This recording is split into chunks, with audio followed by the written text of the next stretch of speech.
오늘 시장이 왜 이렇게 하락한 걸까? 이 두 분 모시고 이야기 나눠보도록 하겠습니다. 김민수 에모리서치 대표님과 한 분은 누구죠? 안지원 신한은행입니다. 어서 오십시오. 안녕하세요. 안녕하세요. 다른 사람이 온 줄 알았어요. 너무 잘생겨졌어요. 역시 얼굴이 왜 이렇게 좋아요? 지금 시장 이런데. 오늘요? 네. 화장을 해주시더라고요. 지난주에는 안 했는데 하니까 피부가 조금 좋아진 것 같긴 합니다. 연예인인 줄 알았어요. 같이 화장을 한 저는 어떻게? 우리 4명 다 했는데 아무도 지금 이야기를 못하는 그런 상황이 됐습니다. 제가 또 축하드립니다. 사실 외모를 맡고 있는 입장에서 약간 견제를 또 하게 되네요. 네? 이거 맡아서 하는 거 있는 겁니까? 외모는 제 담당이에요. 모르셨습니까? 지금 1년 넘게 지금 제가 외모를 담당하고 있었는데 책은 어떻게 좀 잘? 책은 좀 어떻게 홍보를 좀 해주십시오. 예, 또 잘 팔리십니까 이런? 안 팔려요. 이거 지금 누가 지금 주식 보고 싶어? 아무도 지금 안 사고 있어요. 아 그래서요? 네. 아직 그 대량 주문 혹시 들어간 거 못 보셨나요? 여의도에서 모 회사에서 대량 주문 기대하고 있겠습니다. 모 리서치 회사에서 대량 주문을 했습니다. 예. L사에서 기대하고 L사에서. 있겠습니다. 네. 그래서 대표님, 저는 오늘 시장 보고요. 예. 저는 약간 이거 빠지긴 빠지는데 네. 잘 모르겠더라고요. 제 질문은 예. 오늘 미국은 거의 안 빠졌거든요. 선물이. 그런데 그렇죠. 네. 한국이 빠진 이유가 환율, 네. 유가. 네. 또 다른 겁니까? 어떤 거라고 보십니까? 플러스 알파로 보면은 그냥 오늘 장은요. 네. 그냥 느낀 것 중에 하나는 딱 그 글자가 생각나더라고요. 막장이다. 네. 한국 시장 막장이다. 끝이다. 네? 근데 너무 그럴 형편없다? 아니면 마지막이다 그런 뜻입니까? 그러니까 막 나가는 장이죠. 지금. 네. 사실 그런 표현이 어울리는 시장이었긴 한데 네. 그래도 이유가 있을 거 아니에요? 이제 미국 증시는 상승을 했었고 뭐 어찌 됐든 간에 뭐 전약 후 강으로 끝났잖아요. 그 선물도 하나도 안 빠졌어요. 네. 미국 선물도요. 오늘 또 유럽은 또 다시 쫙 올라가더라고요. 네. 그러니까요. 네. 그래서 환율보다는 유가라고 보시는 건가요? 네, 환율은 뭐 다들 인식하는 분위기였고 네. 그래서 조만간 뭐 1,300원 터치하겠다 네. 이런 입장이었는데 저는 일단 유가 같고요. 음. 두 번째는 대만 음. 대만 증시에 심상치 않은 이런 상황들. 근데 이게 왜 연결이 되냐면은 네. 대만도 지금 보니까 공매도부터 외국인들의 엑소더스가 장난이 아니더라고요. 오늘 많이 빠졌나요? 네, 오늘도 한 1.9% 이렇게 하락한 걸로 봤는데 오늘 대만은 2.5% 더 빠졌네요. 네, 2.53% 하락을 했습니다. 네, 이쪽도 만만치 않은 게 그러니까 저희 6월달 초반이라고 비슷해요. 그러니까 밀려놓고 기술적 반등도 없이 그냥 계속 밀어대는 이런 상황들. 그러니까 이걸 봤을 때 일단 설명할 수 있는 게 뭐 대만에서 뭐 안 좋은 게 TSMC 예약된 실적, 올해까지 예약된 실적 가지고도 이렇게 밀어놓는데, 그러니까 지금 뭐 설명이 안 되는 장이죠. 거기다가 유가가 하락하면서 나왔던 시클리컬 관련된 이 섹터들이 다 밀리는 게 솔직히 미국도 유가 하락해서 엑스모빌 3.3%인가 밀렸지 않습니까? 네. 그 정도가 적당하죠, 솔직히. 네. 밀렸다고 하게 되면. 근데 왜 10%씩 다 밀려야 되죠? 네. 이해가 안 되는 현상들. 이게 그냥 심리의 그리고 또 보면은 오늘 장중에 호가 보면서 뭘 느꼈냐면은 장중에 그래도 그러니까 낙폭 줄이려고 시도는 했는데 네. 코스피에서 그 시클리컬 업종들 호가 보니까 와 이거는 보통 보면은 한 뭐 4, 5% 밀리게 되면 저가 매수가 들어옵니다. 그래서 항상 매도 효과가 적고 매수 효과가 더 많아요. 오늘은 반대였습니다. 밀리면서도 매수 밀리면서도 적은. 매도 효과가 왜 이렇게 많아요? 그러니까 이게 대놓고 파는 거네요. 대놓고 판 거죠. 네. 그리고 그러다 보니까 매수 효과가 없어요. 겁나가지고 내려와서 팔까봐. 그렇죠. 그리고 그거를 막 호가 2개씩 막 잡아먹고 그러고 있는데 누가 무서워서 사겠습니까? 그러니까 우리 일부에서도 약간 얘기했는데 그 주체가 없다. 기관도 팔고 외국인도 없고 개인들도 힘들고 좀 그런 상황이.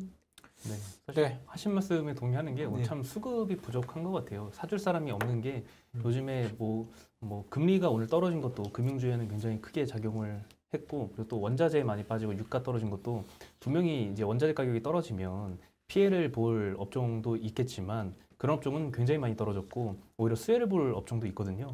근데 이런 것들은 또 상승을 못했어요. 오히려 더 빠진 것도 있고, 예를 들면 뭐 한국전력 같은 경우에는 유가가 좀 많이 떨어지면 그동안에 좀 비용 이슈가 좀 우려가 좀 줄어들어야 되잖아요. 그렇죠. 예, 적자 폭이 줄어들 만한 이슈인데 그래도 뭐 오늘 3% 이상 아마 떨어진 것 같고, 뭐 어떤 소식이 나오든 다 악재로 해석하는 장인 게 참 매수를 해줄 주체가 없어서인 것 같습니다. 오늘 시장 한번 정리를 좀 해주시죠. 네, 오늘 코스피는 2.1% 하락했고요. 코스닥은 0.83% 하락했습니다. 개인 투자자가 오늘은 이제 코스피에서 한 9천억 가까이 순매수를 했고요. 외국인과 기관은 3천억, 6천억 정도씩 많이 매도를 했습니다. 원달러 환율은 이제 1,306원으로 마감을 했고요. 어제 1,300원으로 끝났는데 오후 저녁 때가 가지고 1,410원까지 급등을 했는데 오늘 다행히 그 정도까지는 안 간 것 같고요. 사실 오늘 오늘 1,310원 찍었다 내려왔어요. 예, 1,301원. 11원. 11원이에요? 네.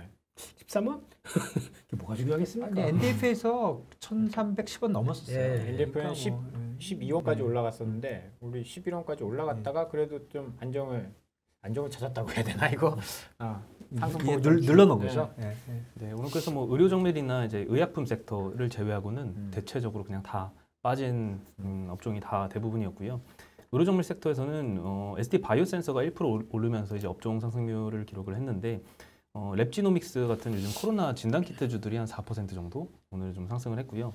반대로 이제 진단 키트주라고 해서 다 오른 건 또 아닌 것 같아요. 휴마시스 같은 거는 또 8.5%나 하락을 해서 업종별로도 굉장히 섹터 내에서도 좀 차이가 컸습니다.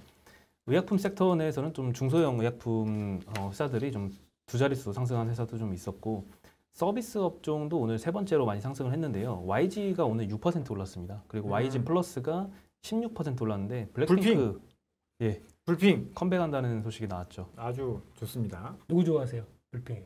리사? 다리사예요? 왜요? 네. 왜 리사 아니, 춤 잘 추고? 다 잘해요. 네, 그럼요. 예. 전 다 좋아합니다. 대표님 아세요?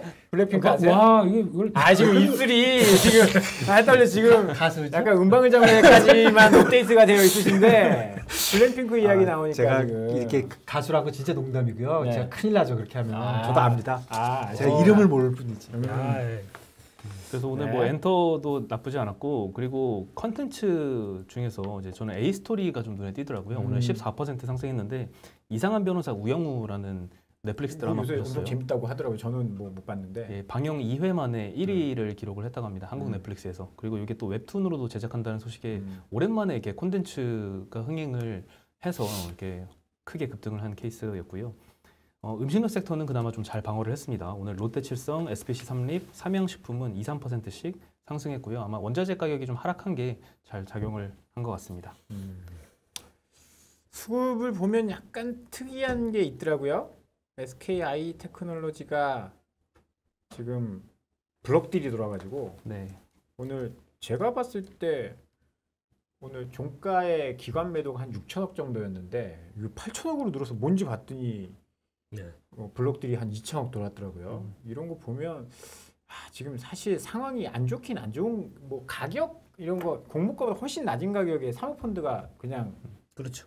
한 거잖아요. 사실 그 프리미어 파트너스라는 사모펀드가 매각을 한 건데 네. 이 회사 같은 경우에는 이제 상장하기도 전에 한 4만 원대에 진입한 걸로 알고 있습니다. 그래서 이번에도 뭐 많이 주가가 고점 대비는 떨어졌지만 그래도 수익을 보고 나간 것 같고요. 두 번에 걸쳐서 이제 지분 한 오늘 이제 4.8% 정도까지 해서 전량을 다 이제 매도를 했습니다. 이게 참 엎친 데 덮친 격이라고 지금 2차 전지가 최근에 좀 조금 조정 받았잖아요. 네. 좀 조정 받. 근데 전 그거보다 최근에 나온 패턴이 더 막장 같아요. 지금 말 조심하셔야 지금 이게 아, 유튜브로만 나가는 게 아니거든요. 네. 아니, 그럴 수밖에 없는 게 욕은 하시면 안 됩니다. 욕은 밖에서 다 하고 왔어요. 이게 생방이라 블러 처리도 안 되고요. 네, 일단 네. PD님 그 사유서 써야 돼요. 아, 그런가요? 네. 남아서 사유서 써야 되니까. 그러면 욕은 좀 하고. 네. 근데 장보면서 욕을 안 할 수가 없어요 요즘에. 그렇죠. 네. 욕이 나오죠. 저절로 나오죠. 이거 같은 경우도 보세요. 어제 주가가 장중에 한 10몇 %인가 올랐습니다. 네. 그래서 저점에서 뭔가 있는 것처럼 만들어 놓고 이제 가는구나. 예. 그래 놓고 그다음 그 장외 약간 끝나고 시간외 때 거기서 4시 몇 분인가 이 얘기 나오더라고요. 할인율이 10%에서 14% 이렇게 딱 뜨더라고요. 야, 사기다. 아유. 예. 사기단 요거 아니잖아요. 근데 그런 거는 진짜 신뢰의 문제가 있는 거예요. 이런 거 보고 있는데 어떻게 한국 주식에 대한 무한 신뢰를 하게 이런 좀 그렇습니다. 그냥 근데 장기적으로 볼 때 주식시장에서 이 신뢰 문제는 진짜 큰 문제거든요. 근데 작은 일이라도 자꾸 이렇게 신뢰가 실망시키는 일이 자꾸 발생을 하면 뭐 큰 문제, 뭐 작년 말 금년 초에 큰 문제들이 있었잖아요. 내부자, 뭐 분식회계, 뭐 횡령. 물적 분할, 뭐 횡령 이런 것들 진짜 나쁜 건데 네. 이게 조그만 것도 자꾸 이렇게 쌓이면은 신뢰가 결국 장기적으로 볼 때 진짜 크게 영향을 미치는 건데 거기에 대해서 진짜 투자가 뭐 기업 다 좀 생각을 해야 되는 것 같아요. 기관들은 왜 이렇게 또 파는지 모르겠어요. 뭐 연기금은 지금 2,200 포인트대인데 주식을 안 담고 팔아가지고 참 수급이 어느 나라 연기금 말씀하세요? 그쪽에 사우디 국부펀드. 그렇죠. 네, 예. 그런 예. 쪽. 대한민국 연기금 없어. 네? 대한민국 연기금이 아닌 것 같아요. 네. 뭐 그렇게 그렇습니다. 조정할 수 있는 룸이 거의 없나 봐요. 연기금이. 그런 것 같아요. 예. 그리고 그 얘기는 맞는 얘기 같고요. 채권하고 해서 그렇습니다. 주식이 많이 빠졌으니까 살 수 있는 룸은 없어요. 채권도 많이 빠졌거든요. 그러니까 그건 그 룸은 없는데, 그러니까 이게 좀 시장이 많이 빠지면 좀 더 사고 뭐 그런 룸이 많지 않다 이렇게 봐야 되는 건가요? 리밸런싱이 없는 거죠. 할 수 있는 게 없는 거죠 지금. 예. 다 채권이 훨씬 더 비중이 클 텐데. 그러니까 예. 거기서 꽉 막혀 있는데 주식을 지금 볼 여유가 있을까요? 차라리 주식 팔아다 채권 딜링 하겠어요. 지금 진짜 음이면. 그러니까 네. 참아야 됩니다. 채권 좀 좋아졌어요. 좋아졌으니까 좀. 네. 근데 이런 와중에 약간 개별 종목별로 이제 국민연금이 지분을 더 확대했다고 공시를 하는 종목들도 꽤 많더라고요. 그런 종목 뭐가 있어요? 뭐 예를 들면 뭐 삼양식품 같은 경우도 아. 최근에 그런 공시가 나왔었고요. 네, 여러 가지가 좀 있습니다. 그래서 그렇군요. 다음번에는 정리 좀 해주세요. 그 종목들. 네. 알겠습니다. 딱 정리해서 네. 멋있게 붙이고 다니게요. 네. 이거라도 전주에 가서 전주를 왜 갑니까? 국민연금 전주에 있지 않나요? 아, 네. 그 나주 아닌가요? 나주? 나주인가요? 예. 뭐 주는 주네. 안 줍니다. 안 줍니다. 텍사스주. 아, 예. 네, 이슈 정리해 보도록 하죠. 네, 오늘 어떤 이슈들이 있었죠? 네, 일단 이제 원자재 얘기를 좀 해야 될 것 같은데요. 네. 유가, 철광석, 곡물 이런 등등 원자재 가격이 다 하락을 했습니다. 일단 요거 자료 하나 먼저 보여드리면 에너지 가격 위주로 정리가 돼 있는데요. WTI는 이제 110불 어제 그 정도 했었는데 오늘 지금 100불 좀 깨졌더라고요. 하루 만에 한 10% 네. 가까이 급락을 했고 또 UK 가스 같은 경우에는 이제 하루 만에 17% 지금 하락한 걸로 보이잖아요. 네. 요거는 이제 얼마 안 된 소식인데 이제 블룸버그에서 노르웨이 가스 노조 파업 종료했다라고 보도를 했습니다. 그래서 유럽의 이제 천연가스 공급 우려가 완화된 영향에 좀 유럽의 천연가스 가격이 좀 많이 떨어지고 있고요. 그래서 오늘 뭐 정유주도 좀 많이 빠졌죠. S오일 같은 경우에는 9.3%나 하락을 했고 SK이노베이션은 5% 하락, GS 6% 하락했으니까 오늘도 좀 타격이 좀 컸고 신재생 관련주들도 오늘 좀 많이 떨어지더라고요. 하나솔루션, 삼강 M&T, CS윈드 다 10% 가까이씩 급락을 했습니다. 그리고 이제 다음 원자재는 이제 곡물 가격 위주로 정리가 되어 있는데요. 몇 가지만 말씀드리면 밀 같은 경우에는 지금 네. 한 달 사이에 한 25% 하락했고 팜유는 40% 하락했고 뭐 면화도 27% 정도 하락을 했습니다. 주요 곡물 가격이 지금 2021년도 수준으로 많이 안정화됐고요. 그래서 음식료 섹터가 요즘에 좀 하락장에 잘 방어를 하고 있습니다. 오늘도 뭐 규모는 작지만 외국인 기관이 오늘 엄청나게 팔았잖아요. 근데도 유일하게 동시에 둘 다 순매수한 업종이 규모는 크지 않지만 음식료 섹터에서 동시 순매수가 나왔거든요. 그리고 이제 다음은 이제 메탈 가격인데요. 경기와 직결된 이 구리 가격도 한 달 사이에 한 23% 떨어졌고요. 철광석 21% 하락, 냉연 가격이 20% 정도 하락을 했습니다. 이게 철광석 가격만 빠지면 이 철강업체들은 좋을 텐데 문제는 철강 가격까지 빠지면서 지금 철강 스프레드가 좀 안 좋아지고 있습니다. 그래서 오늘도 많이 이제 철강주들이 조금 좋지 않았습니다. 근데 사실 저런 쪽이 예를 들어서 유가가 빠지면 SOE 떨어지는 거는 뭐 그렇다 쳐도 오늘 뭐 롯데케미칼 같은 경우에는 시작은 굉장히 불을 뿜으면서 시작했거든요. 네. 그런데 다 밀려버렸어요. 이게 사실 논리적으로 안 맞는 이야기잖아요. SOE는 왜 빠지고 롯데케미칼은 왜 안 오르고 이게 무슨 조화죠? 뭐 그렇게 다 반영을 하는 장인 것 같고요. 맨 처음에 말씀드렸듯이 뭐 한국전력도 오늘 뭐 3% 이상 빠졌잖아요. 네. 그 반면에 이제 뭐 WTI 많이 내려가면 사실 항공주 같은 경우에는 뭐 항공료 떨어지면서 좀 괜찮아져야 되는데 네. 오늘 뭐 소폭 플러스 난 회사들도 있긴 하지만 그래도 굉장히 좀 아쉬웠죠. 그러니까 유가는 내려가는데 그 내려가는 이유가 수요 쪽에서 침체가 그렇죠. 올 거기 때문에 내려간다 그러면 나쁘고 공급 쪽에서 개선이 있다면 인플레이션이 내리니까 좋고 그게 포인트가 예, 생겨요. 그게 포인트인데 오늘은 사람들이 내릴 때 사실은 근데 이게 공급에서 떨어진 거지 저기도 그냥 보면 지금 유럽에서 내려온 거는 공급 쪽에서 좋아진 네, 그렇죠. 거잖아요. 그리고 그러니까 이게 사실 공급인지 수요인지 잘 모르는 거거든요. 그래서 사람들이 워낙 이렇게 이제 투자 심리가 약하다 보니까 뭐든지 좀 나쁘게 본다 그런 게 좀 있는 것 같아요. 주식 와룡님께서 지금 시장에서 논리 대입하면 안 됩니다. 막장입니다. 그러니까 자꾸 봤더니 박재영 차장님하고 제가 뭐 형제라든가 비주얼이 닮아서 아 따뜻한 이거 까파베인이 나가고 형제치고는 나이 차가 좀 많이 나는데요. 아니 닮았잖아요. 비주얼이라며. 왜 우기는 거죠 지금 이런 것처럼. 아 근데 만약에 앞서 예. 대표님 얘기하셨던 것처럼 이게 유가가 반응을 하는 흐름을 보게 되면은 이게 공급 쪽에서 변화가 나와서 유가가 하락할 때 이렇게 안 나옵니다. 그렇죠. 이렇게 파괴적으로 안 예, 나옵니다. 예. 나올 때 보통 보면은 밀리는 속도가 공급이 늘면서 이렇게 자연스럽게 나올 정도면은 3% 밀렸다가 1% 반등하고 이렇게 네. 내려갑니다. 네. 이게 가장 좋은 시나리오인데 이렇게 10%씩 내려간다는 얘기는 수요 그러니까 코로나 때 봤던 그렇죠. 그러니까 이게 약간 경악하는 거죠. 어.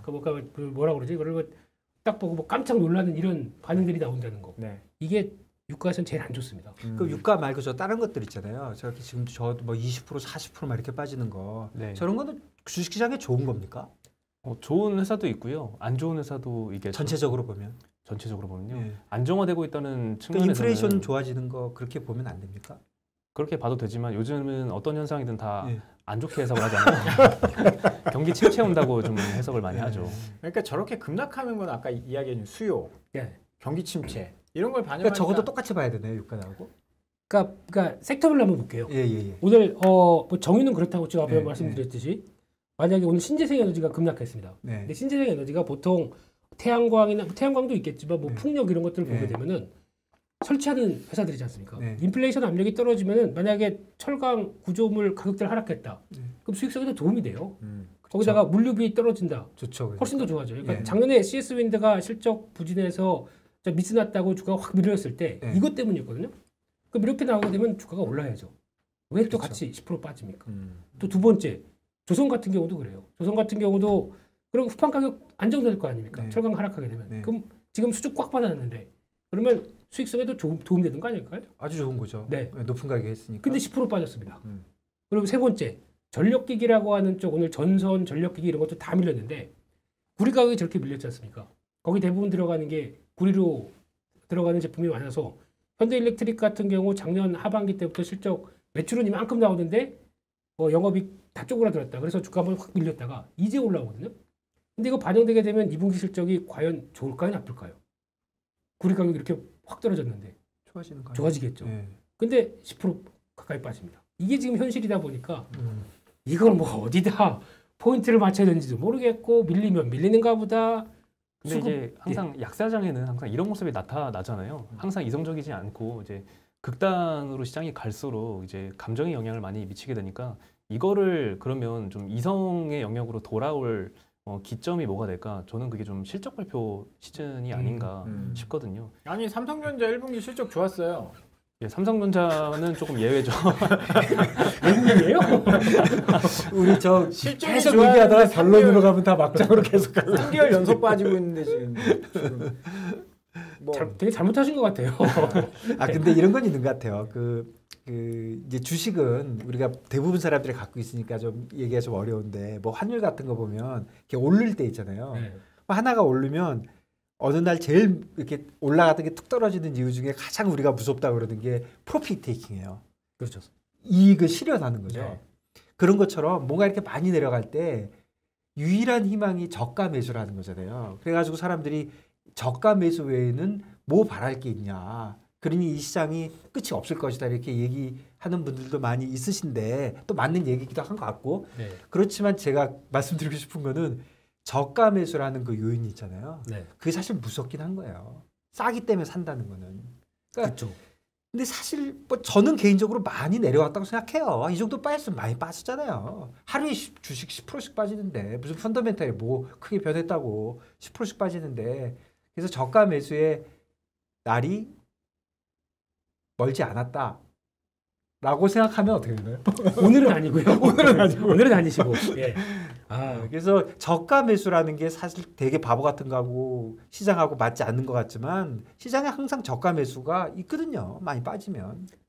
그러니까 저가 매수로 근데 지금 그 문제가 그런 것 같아요. 저가 매수가 없는 거.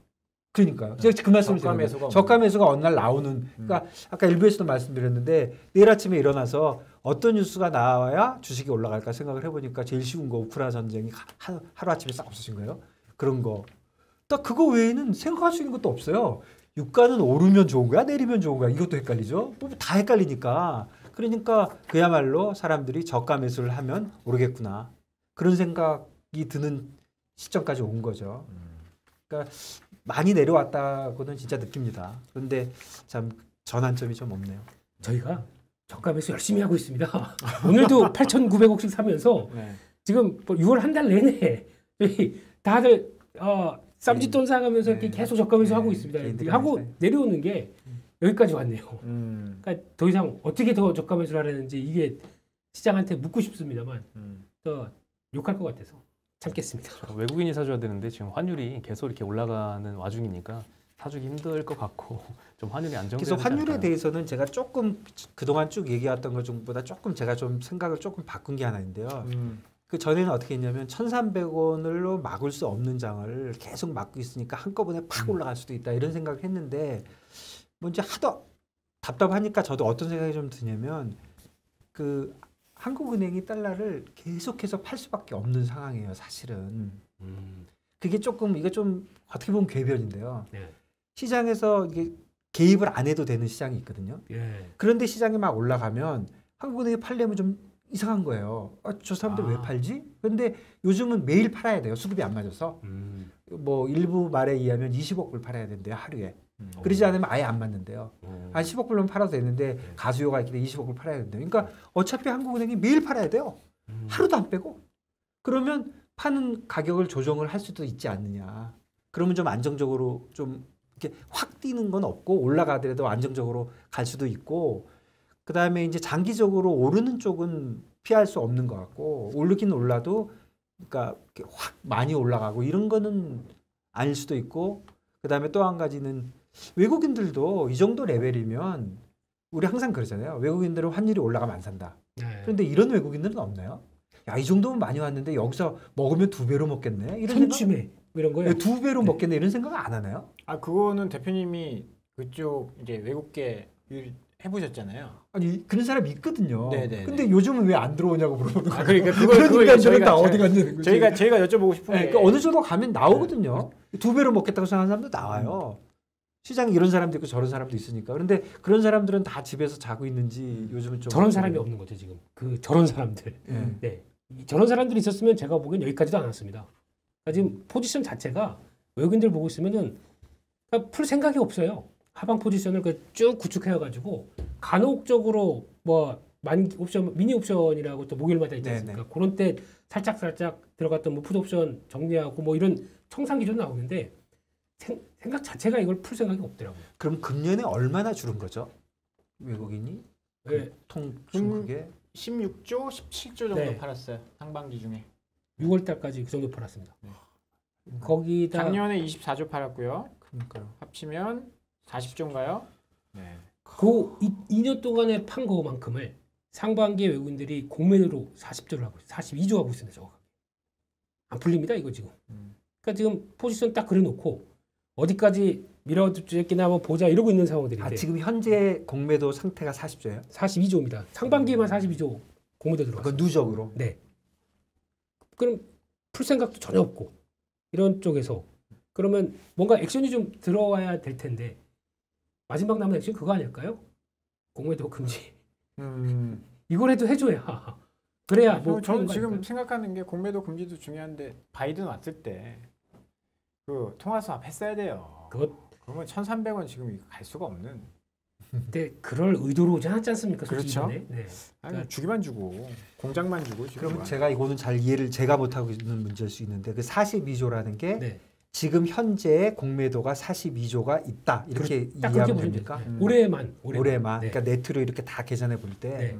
그러니까 저 2021년도 작년 5월 달인가 이게 공매도 전면 네. 코스피 200하고 코스닥 150으로 시행했는데 네, 시작하자마자 어떤 일이 일어났냐면은 그때부터 시작 한 달 만인 거예요. 공매도가 쫙 올라오더라고요. 그래놓고 각도는 좀 완만하지만 계속 들어가다가 올해 상반기는 그냥 뭐 이런 현상이 나왔는데 여기서 그러면 개인들 아무리 사봐야 사는 거 매수세 들어오네 저거다 이런 상황이 됐는데 이게 풀려야죠 솔직히. 그래서 더 취약한 것 같습니다 지금 시장. 네. 그렇군요. 네, 그러면 오늘 뭐 조선도 급락했어요. 예, 조선도 오늘 뭐 엄청 그러니 많이 빠졌는데요. 현대중공업 불났냐, 뭐 배 불났냐 막 그러시던데. 네, 뭐 천연가스 하락한 게 좀 영향을 미친 것 같고, 근데 이제 사실 수주는 굉장히 잘 나오고 있거든요. 뭐 꽉 찼다는 얘기도 있고, 오늘 한국조선해양 공시를 보면은 이 러시아 수주로 추정이 되는 이제 라이베리아 선주로부터 받은 LNG선 3척 계약을 취소를 하고요. 오세아니아 선사와 더 높은 가격에 재계약을 공시를 했습니다. 이거 엄청난 호재인데. 네. 그렇죠. 예. 왜냐하면 가격 올린 폭을 설명을 드리면요. 21년도 1월, 7월 그때 세 척을 계약을 했었거든요. 그때 했던 게 1.83억 달러. 근데 이번에 새로 공시한 게 2.42억 달러입니다. 훨씬 높였는데 달러 기준으로 한 32% 높인 거고요. 그동안 환율도 올라서 원화로 환산하면 한 52%나 오른 가격입니다. 그러니까 엄청나게 좋은 이슈이긴 한데 전혀 주가로는 반영을 안 했고요. 계약 취소한 이유에 대해서 한국조선해양이 설명을 한 거는요. 선박 건조에 필요한 부품 공급 차질 때문이다라고 했는데 이걸 통해서 이제 러시아 건이다라고 추정을 할 수가 있는 게요. 최근에 러시아에 대한 수출 통제 조치 때문에 러시아향 선박의 기자재 공급이 지금 아예 불가능한 상황이라고 합니다. 그래서 이제 가격을 올려서 재계약을 했지만 그래도 주가가 이렇게 약세를 보인 건 아무래도 2분기에 이 추가 충당금 쌓는 우려가 좀 작용을 한 게 아닌가라는 생각이 듭니다.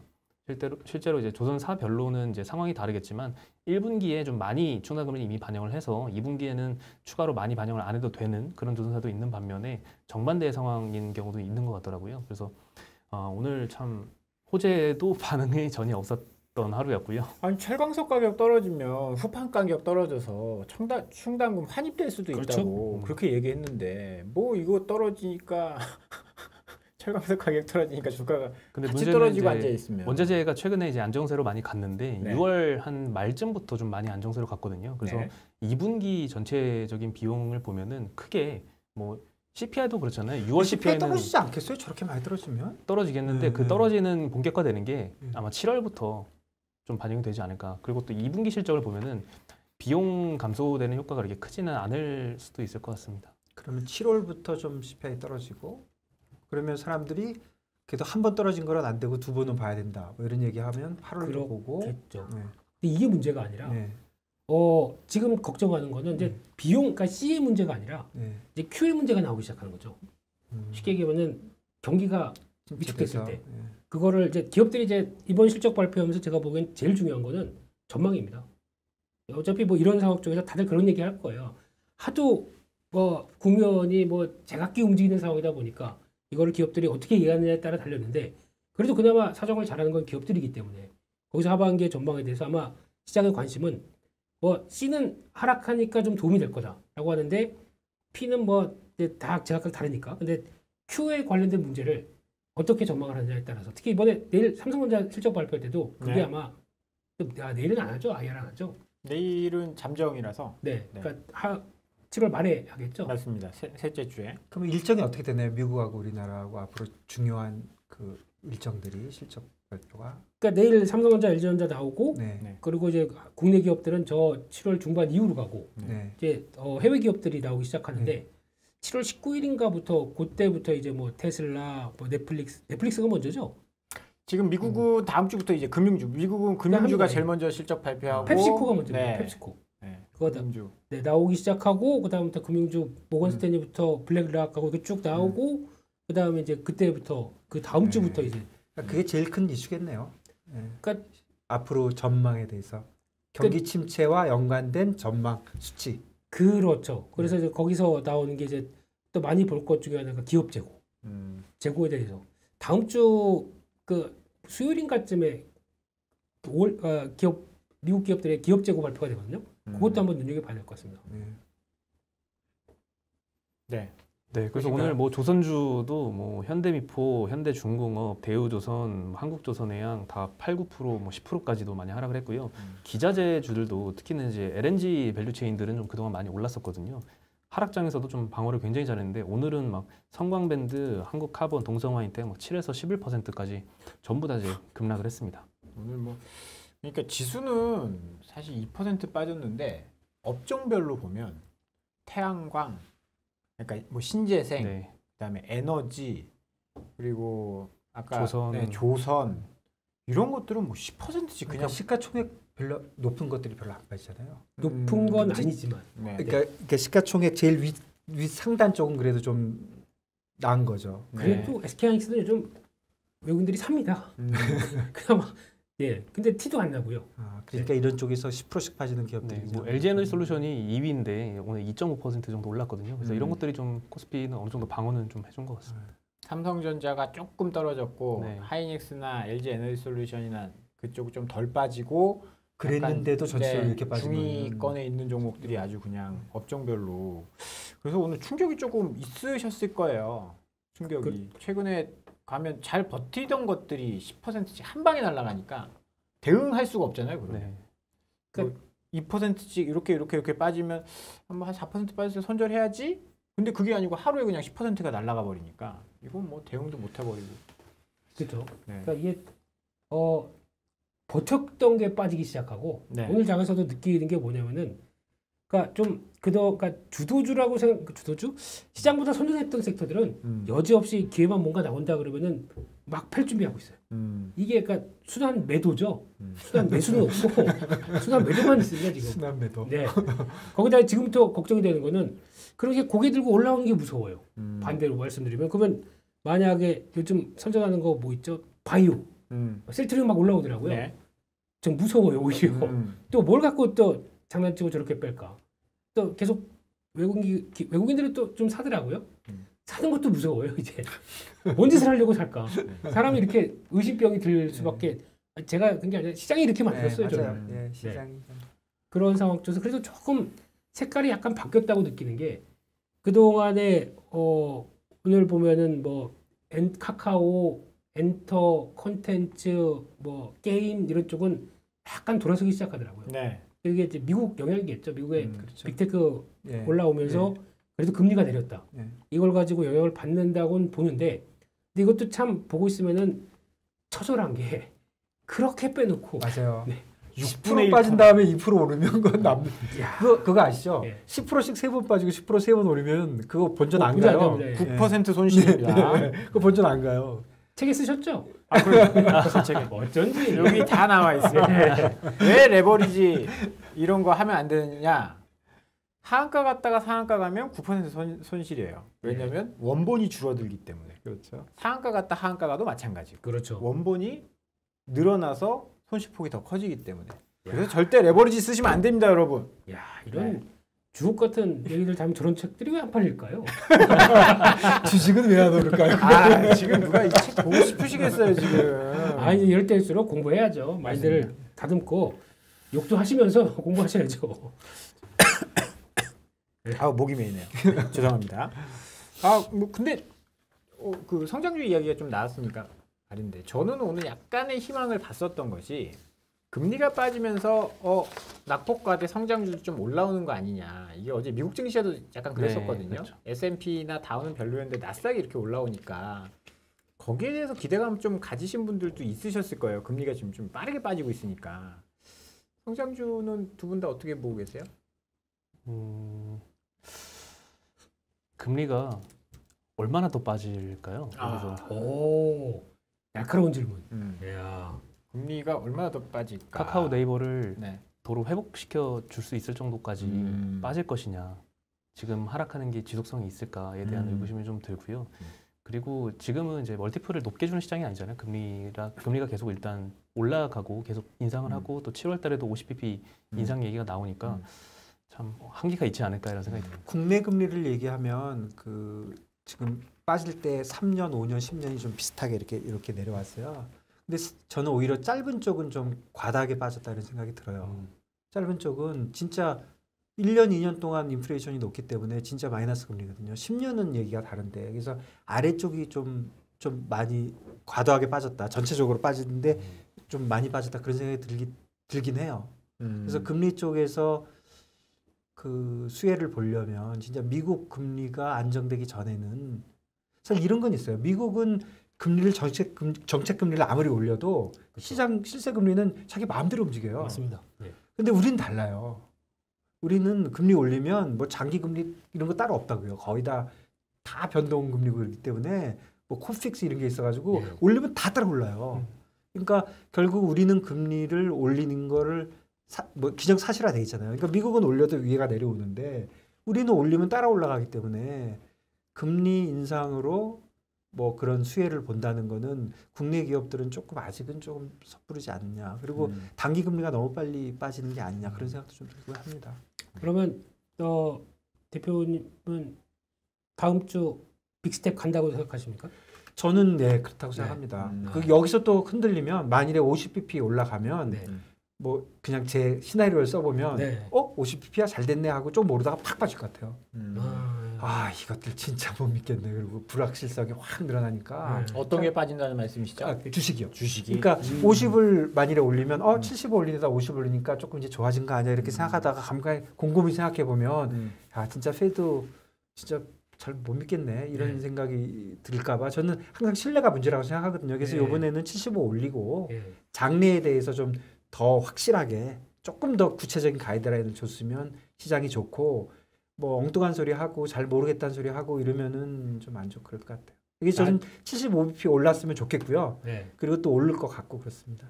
그러니까 나중에 내리는 한이 있다고 하더라도 올려놓고 내려야죠. 예. 얼마나 빨리 네. 이제 빨리 올려놓고 빨리 끝내는 게 중요한 것 같아요. 예. 빨리 끝내는. 한국은요? 한국은 미국이 그러면 네. 과연 미국 다음 주 금토일. 예. 한국도 올리겠죠. 한국 뭐 50bp 거의 확실하지 않나요? 확실하게. 네. 75bp? 이건 그렇게는 미국 못할- 얘기하신 거. 아니, 그러니까 한국은 우리도 70 죽자는 얘기시죠? 대출 쓰는 사람들. 75는 조금 아까 말씀드린 대로 제 생각은 그래요. 물론 글쎄요. 75일 수도 있고 100일 수도 있지만 이번에 소비자 물가 6% 나왔어요. 그런데 5.4에서 한국은 미국보다 6% 훨씬 심각해 올리면 이 정도가 음. 그래서 75 75 어려울 거예요. 자, 그러면 50bp 올리면 외국인 자금은 계속 빠져나갈 거라고 보십니까? 뭐 금리 차가 지금 뭐 이제 예상되고 있었던 거니까. 이거는. 어떻게 보면 이제 미국이 더 높아지는 근데 그런 우리가 수준인데. 미국이 높았던 경우도 많아요. 그렇죠. 그러니까 그거 영향은 뭐, 별로 없을 네. 거다. 한 25bp 네. 정도 미국이 더 높은 거 그러니까 가지고는 장래가 어떻게 될 네. 거냐 그게 중요한 거지. 저는 75bp 올릴 거다. 한국에 감히. 대해서요? 네. 네. 감히 이렇게 한번 혹시 뭐 마통 안 쓰세요? 뭐 쓰죠. 남들이 하는 건 다 합니다. 남들이 하는 건 다 합니다. 그러고 자신 있게. 네. 예. 그럼요. 네. 아니면 왜 인플레를 잡아야 되니까. 미국은 75bp 올리는데 그건 오케이. 근데 우리는 75bp 그거 안 된다. 그거 약간 전 이상한 논리라고 생각을 하거든요. 똑같이 왜냐면 이제 미국이 75bp 올릴 때는 CPI가 이제 8.3이 8.6이니까 와 엄청 높다 막 그랬는데 엊그저께 우리나라 소비자 물가 6% 올랐거든요. 사실 유가가 그 수입 품목을 보면은 막 세 자릿수 올랐던 게 다 석유 제품들이거든요. 유가가 영향이 굉장히 미쳐서 유가가 좀 지금처럼 좀 안정화가 빠르게 된다면 75bp는 안 할 수도 있지 않을까. 나 왕따네. 채권 시장은 어떻게 반영돼 있나요? 잘 못 봤네. 진짜 채권 시장 그 프라이스들이 이렇게 돼 있잖아요. 근데 3년짜리가 많이 내린 걸로 봐서는 채권 시장도 75bp를 반영하는 것 같지는 않을 것 같아요. 제가 계산 못 해봤지만. 그게 사실 미국 시장도 마찬가지고요. 미국도 지금 올해 3.4인데 지금 10년물 이게 2.8까지 내려왔거든요. 10년물, 30년물 다 2.8대예요. 그거는 지금 기준금리를 반영하는 게 아니라 경기 침체를 반영하고 있다. 그렇죠. 그렇게 해석을 지금 하고 있는 그런 그렇죠. 상황이라서 이게 막 사실 뭐 기준금리 반영해서 몇 bp를 계산한다. 지금 그 채권 시장에서는 프라이싱 안 되고 있는. 그런데 이건 진짜 바보 같은 생각인데요. 그냥 단순하게 생각해보세요. 아무것도 다 잊어버리고 10년짜리 금리가 있어요. 네. 그러면 1년 금리, 2년 금리, 3년 금리, 4년 금리를 만일에 다 알 수만 있다면 네. 그 금리의 합이잖아요. 네. 그런데 지금 이 뒤쪽 금리가 내려오는 이유 중에 하나가 뭐가 있냐면 이제 단순 해석은 네. 올리긴 올리는데 빨리 끝내버리잖아요. 그러면 이거 평균값 떨어져요. 네, 네. 그렇죠. 이거를 높게 쭉 가는 것보다 쫙 올렸다가 이렇게 내리면은 이 평균값이 떨어져요. 그런 계산도 사실은 깔려 있죠. 그렇죠. 지금. 그리고 그래서 아까도 얘기했지만 페이드 풋의 지금 가장 큰 의미는 금리를 적게 올리는 게 아니라 좀 빨리 좀 끝내줘. 올려서 물가 잡고 빨리 끝내줘. 그거니까 뭐 그런 쪽에서 보면은 네. 국내 금리는 저는 75bp 올리면 어려워지고 주식도 많이 빠진다고 생각합니다. 예, 그거는 좀 힘들어질 것 같아요. 그럼 결국은 답은 비슷하게 나왔네요. 그럴 시점까지 기다려야 되는 거 아닙니까? 그렇죠. 네. 그러니까 그래서 이제 시나리오로 보면 네. 그냥 하도 이제 뭐 잘 안 오르니까 시나리오 생각해 보면 아까 얘기한 대로 CPI도 내려도 네. 뭐 이코노미스트들 그럴 거 아니에요. 한 달 보면 모른다.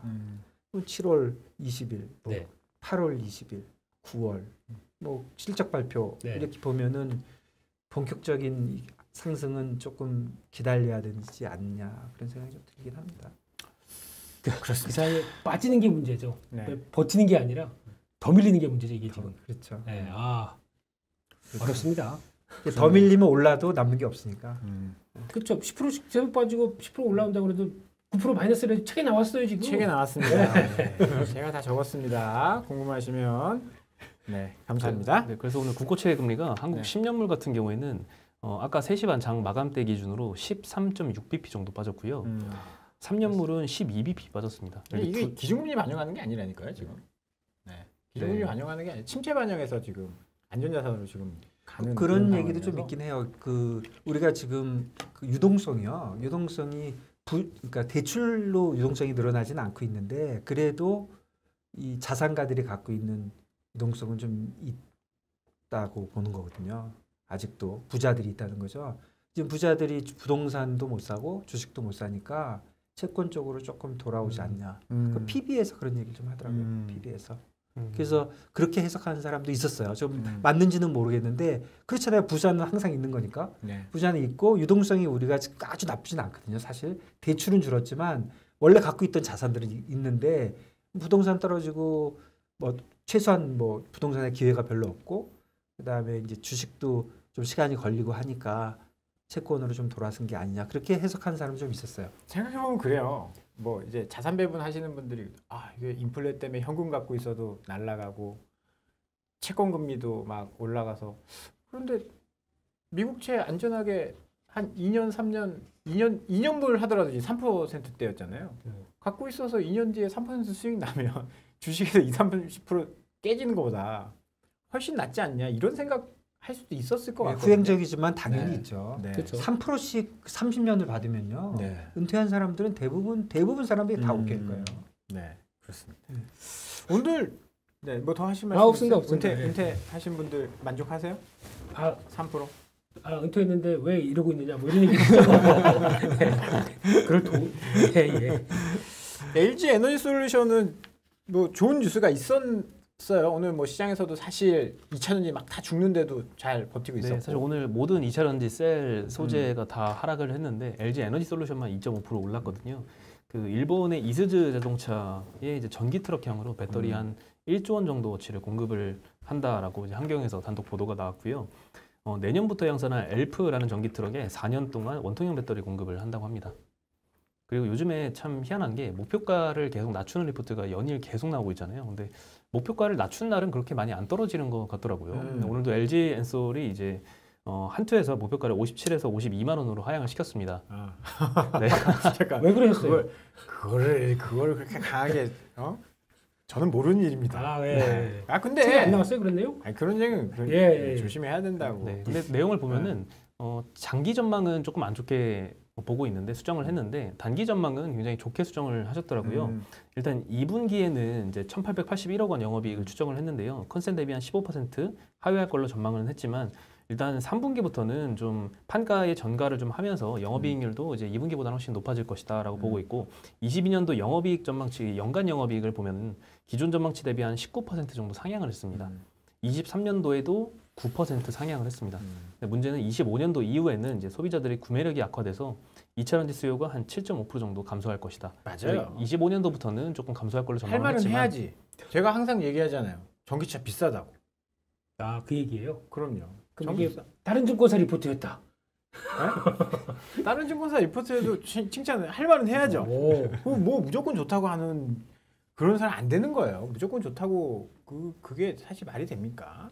제가 보기에는 그때쯤 되면은 규모의 경제가 나올 것 같아요. 네. 그러니까 가격이 좀 예, 예. 착가격이 떨어지고 지금은 다 투자하느라고 정신 없다 네네. 보니까 그래서 다 뭐 쇼티지라고 하는데 2025년 앞으로 3년 뒤지 않습니까? 네네. 그때 환갑이시죠? 선생님 그때쯤 되면은 뭐 기분이 썩 목이 메이네요. 네. 근데 이런쯤 되면은 이 효과가 나오면서 이제 다들 가격도 물론 이제 그때는 보조금 제가 보기 없을 것 같거든요. 그럼요. 네. 그 당연히 없어지겠죠. 없어지고 거기다가 배터리 가격이 낮아지면서 네. 이제 자생적으로 할 수 있을 수준까지 오는데 근데 그때는 이제 문제는 한국의 지금처럼 K 배터리가 그 정도의 위상을 보여주느냐. 레드오션이 돼서 그렇죠. 이제 블루오션에서 레드오션으로 바뀌는 단계라고 하게 되면 제가 보면 거기서는 주식 사시면 안 돼요. 맞습니다. 그때는 지금이 오히려 매매를 할 때는 맞는데 자꾸 또 시장이 뭐 진짜 그러니까 그러고 보면 길게 보면 기술이 중요한 것 같아요. 네. 그렇죠. 네. 그렇죠. 네. 네, 중요합니다. 기술을 네. 갖고 있는 회사, 기술을 갖고 있는 국가가 살아남는 것 같아요. 진짜. 네. 아우 시간이 벌써 이렇게 됐네요. 아우 지금 두 벌써요? 분과 이렇게 이야기하다 보니까 또 이게 50분이 훌쩍 가버렸습니다. 두 분 오늘 시장 정리해 주신다고요. 너무 고생 많이 하셨고요. 다음 주에 또 뵙도록 하겠습니다. 수고 많으셨습니다. 네, 감사합니다. 감사합니다. 감사합니다.